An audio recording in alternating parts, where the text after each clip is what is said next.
Modi ji panic में आ गए कि बात निकल जाएगी, ये 20,000 करोड़ रुपए किसके हैं, डर गए, घबरा गए, इन्होंने पूरा सीक्वेंस शुरू कर दिया।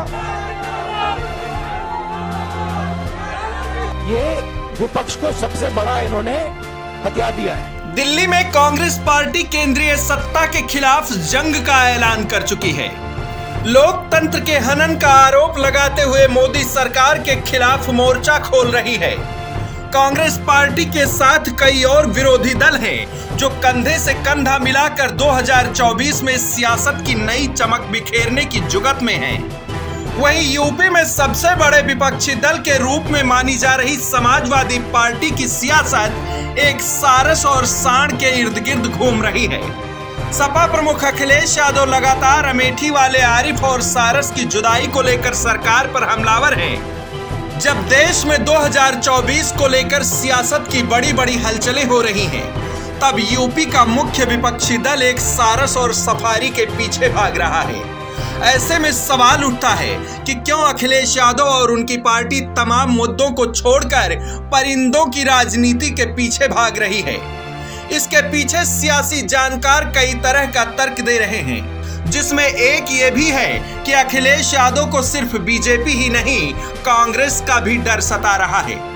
भले ही बीजेपी यूपी में पसमानदा मुस्लिम वोट बैंक पर सेंध लगाने की जुगत में जुट गई है, लेकिन असली खेल तो कांग्रेस कर सकती है। इसलिए अखिलेश मुस्लिम सियासत का सबसे आसान जरिया सारस को बना रखे हैं और आरिफ के जरिए अपने पुश्तैनी वोट बैंक को बचाने के लिए अखिलेश यादव जुट गए हैं। रविवार को सपा प्रमुख अखिलेश यादव ने एक बार फिर से प्रेस कॉन्फ्रेंस किया। प्रेस कॉन्फ्रेंस में एक बार फिर से अमेठी वाले आरिफ मौजूद रहे, जहां सपा प्रमुख ने सरकार को घेरते हुए मुस्लिम दांव चला। अखिलेश ने यह बताने की कोशिश की कि आरिफ मुस्लिम है, इसलिए प्रशासन की तरफ से परेशान किया जा रहा है।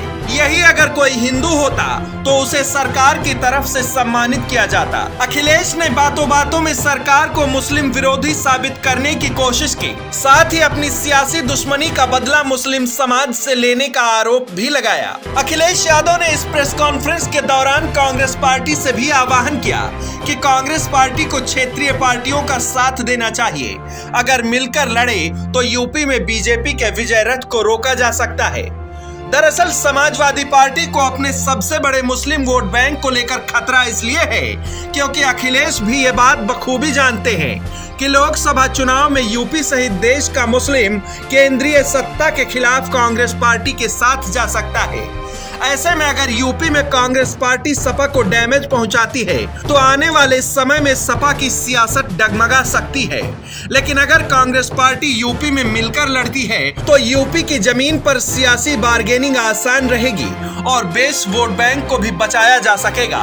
इसलिए सारस की सियासत पर अखिलेश आक्रामक है और आरिफ के जरिए यूपी में जोर लगाने की कवायद में जुटे हैं। ब्यूरो रिपोर्ट, प्रपंच टीवी।